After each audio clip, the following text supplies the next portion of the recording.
नमस्कार, FM news देख रहे हैं आप। मैं हूं आपके साथ पूजा झा।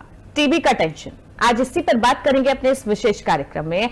आज के परिवेश में कई तरह की खतरनाक और संक्रामक बीमारियां देखने को मिल रही हैं, जिनसे सभी को सुरक्षित रहने की जरूरत है। इन्हीं बीमारियों में से एक नाम है ट्यूबरक्यूलोसिस का। ट्यूबरक्यूलोसिस आम भाषा में टीबी कहते हैं इसी को।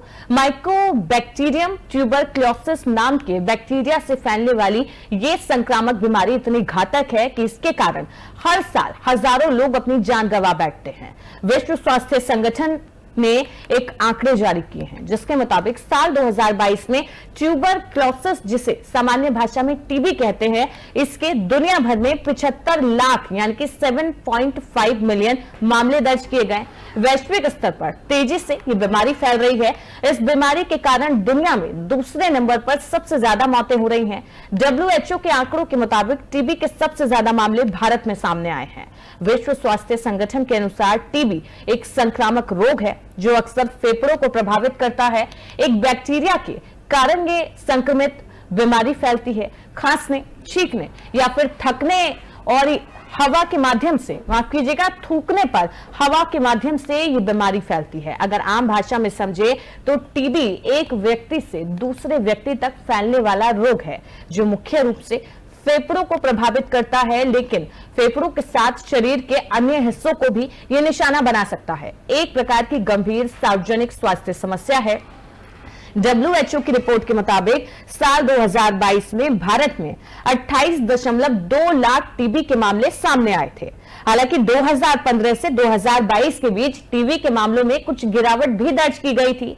आपको बता दें कि भारत के अलावा कई ऐसे देश हैं जहां पर टीबी की बीमारी तेजी से फैल रही है और ये एक बड़ी बीमारी बन चुकी है, बड़ी समस्या हो चुकी है। आज इसी के बचाव और रोकथाम पर हम हमारे डॉक्टर से चर्चा करेंगे और उनसे जानेंगे कि कैसे आखिर इस बीमारी को फैलने से रोका जाए और इसकी रोकथाम के लिए क्या कुछ उपचार किए जाए। इसी को लेकर आज हम अपने डॉक्टर से बात करेंगे। हमारे साथ हमारे एक्सपर्ट जुड़ गए हैं। राजीव कक्कड़ जी हमारे साथ जुड़ गए हैं, वरिष्ठ चिकित्सक हैं।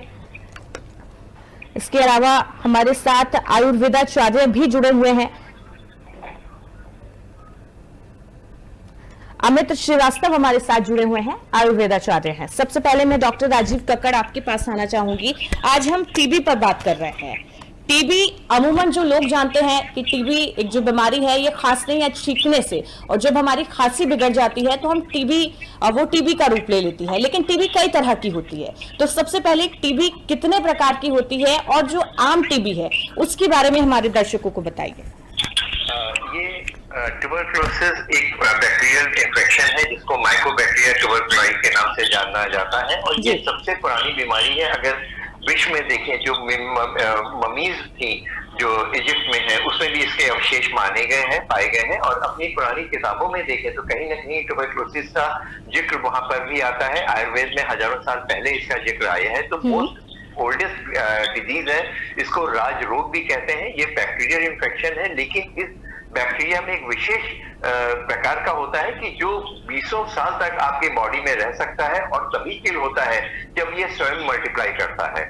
ये बात बिल्कुल सही है कि ये बैक्टीरिया है जो बॉडी के सारे अंग को प्रभावित करता है। बाल या नाखून जो कि डेड टिश्यूज हैं, यहाँ पे ब्लड सप्लाई नहीं है, उसके छोड़ करके बॉडी के सभी अंग को प्रभावित करता है। क्या आंख हो, नाक हो, गला हो, किडनी हो, लीवर हो, बोन हो, यूट्रस हो, जेनाइटल्स हो, ये सारे अंग हैं, ये टीबी के प्रकोप से प्रभावित हो सकते हैं।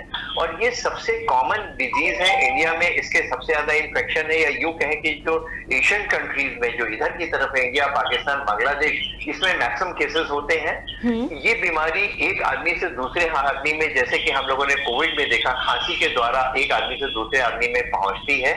लेकिन जब ये कभी कभी ऐसा भी होता है कि इसमें नेचुरल हीलिंग हो जाती है, बॉडी में पहुंच करके ये खून के द्वारा डिफरेंट ऑर्गन्स में चली जाती है और बॉडी के अपने रेजिस्टेंस से लंग की इन्फेक्शन तो ठीक हो जाता है, मालूम भी नहीं पड़ता वो बोन में यानी स्पाइन की ट्यूबरक्लोसिस हो सकती है, किसी ऑर्गन में और में ट्यूबरक्लोसिस हो सकती है।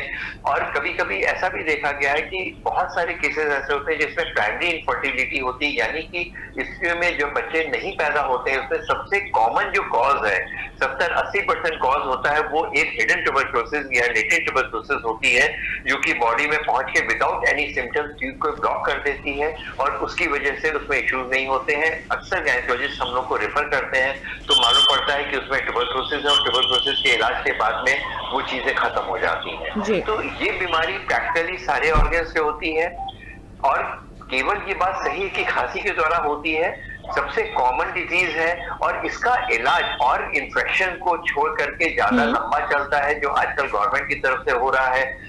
केवल 6 महीने या 9 महीने, हम लोग इसको पुराने समय में 1 साल के लिए देते थे, या मल्टीपल ड्रग रेजिस्टेंस होता है उसमें 1.5 से 2 साल के लिए देते हैं। मल्टीपल ड्रग रेजिस्टेंस उसे कहते हैं जिसमें टीबी की जो प्राइमरी ड्रग्स होती हैं, रिपेम्पसिन और आइसोनिक से अगर उसका प्रभाव पेशेंट में खत्म हो जाता है, यानी कि उसके ऊपर ये दवाइयों का असर खत्म हो जाता है, उनको हम लोग प्राइमरी ड्रग रेजिस्टेंस कहते हैं। उसमें दूसरी लाइन या तीसरी लाइन की ड्रग्स का जरूरत पड़ती है। ये उन लोगों में होता है जो लोग पहले किसी इन्फेक्टेड पर्सन जिसमें कि ट्यूबरक्लोसिस रेजिस्टेंस है उससे जिसको होता है, उसमें बेचारे को कोई दोष नहीं है, लेकिन उसको उस इन्फेक्शन से होता है तो उसमें प्राइमरी ड्रग रेजिस्टेंस हो जाता है। और जो लोग छोड़ छोड़ के बीमारी का इलाज करते हैं, जैसे कभी लिया है कभी नहीं लिया, उसको छोड़ दिया फिर लिया, तो ड्रग रेजिस्टेंस यानी बैक्टीरिया उन दवाइयों का असर जिन बैक्टीरिया पे नहीं होता है तो वो ड्रग रेजिस्टेंस होता है। इसीलिए कहा जाता है एक बार टीबी की दवाई शुरू कर दे तो जब तक डॉक्टर ना कहे तब तक उसका इलाज करना चाहिए, डॉक्टर की सलाह से करना चाहिए।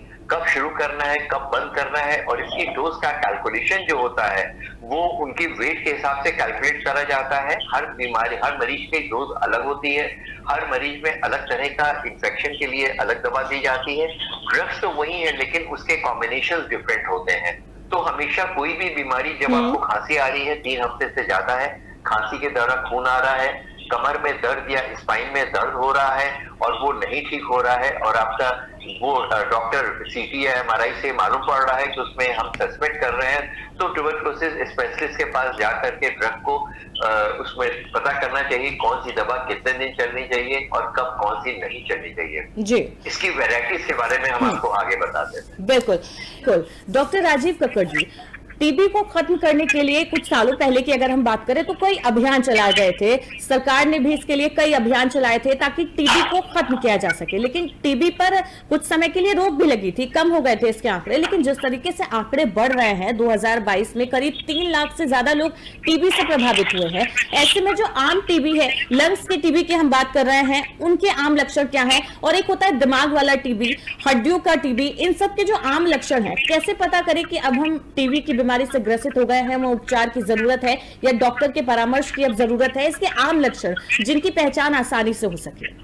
जी, जैसा कि आपने कहा कि मोस्ट कॉमन जो टीबी का इन्फेक्शन होता है या जो लोग समझते हैं ट्यूबरक्लोसिस का मतलब है लंग की टीबी। लंग की टीबी कोई भी होता है, सबसे पहले जिस ऑर्गन की ट्यूबरक्लोसिस होती है वो ऑर्गन बोलता है।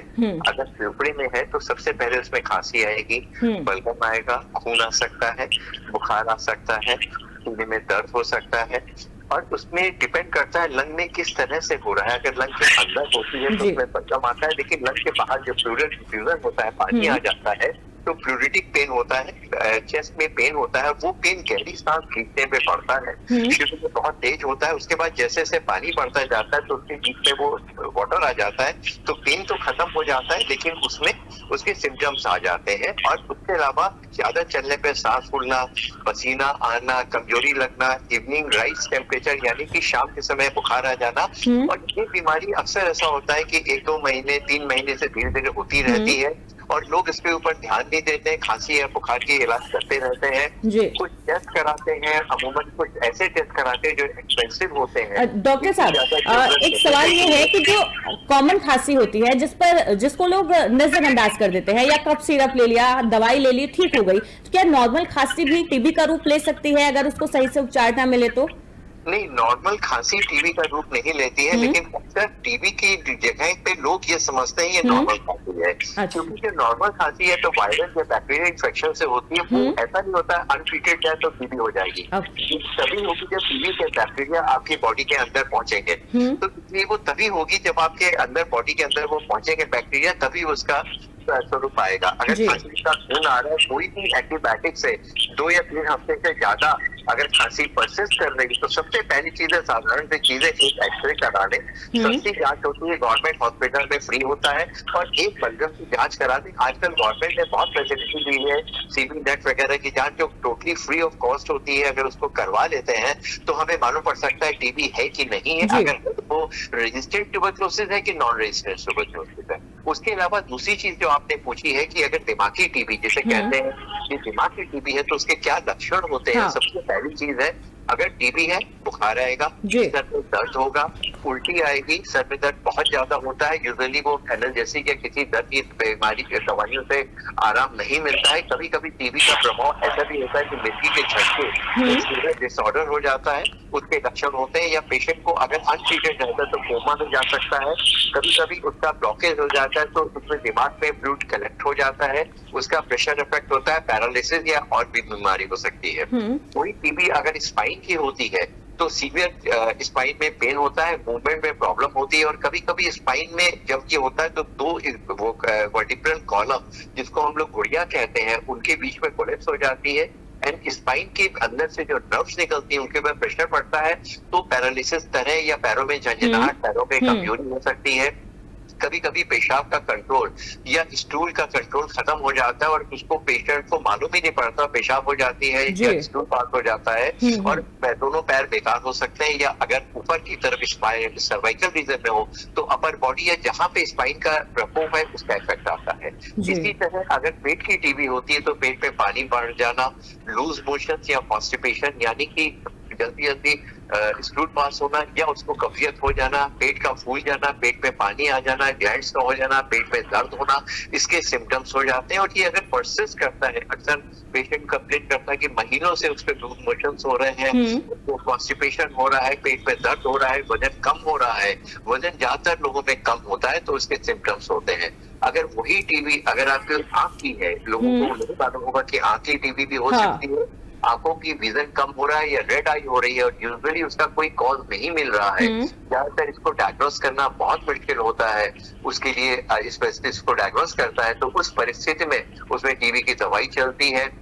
उसको कहता है क्योंकि कुछ टीबी की दवाई का असर कहीं ना कहीं होता है, उसमें एक दवाई जो इथेमिटॉल है उसको इसमें इस कंडीशन में नहीं देते क्योंकि उसके साइड इफेक्ट आइस के ऊपर भी होते हैं। इसी तरह अगर किसी को प्राइमरी इनफर्टिलिटी यानी कि अगर बच्चा नहीं हो रहा है शादी के कुछ साल के बाद में, तो अगर उसमें भी होती है, उसमें भी दवाइयां वही होती है, लेकिन उसको देख करके और उसको डायग्नोस करके प्रॉब्ली गैस्ट्रोलॉजिस्ट उसको लेकर के एंडोस्कोपी करती हैं, लेप्रोस्कोपी करती हैं, उससे मालूम पड़ता है कि अंदर में वो पिक्चर्स लेती हैं कि ट्यूबर ब्लॉकेज है कि नहीं है।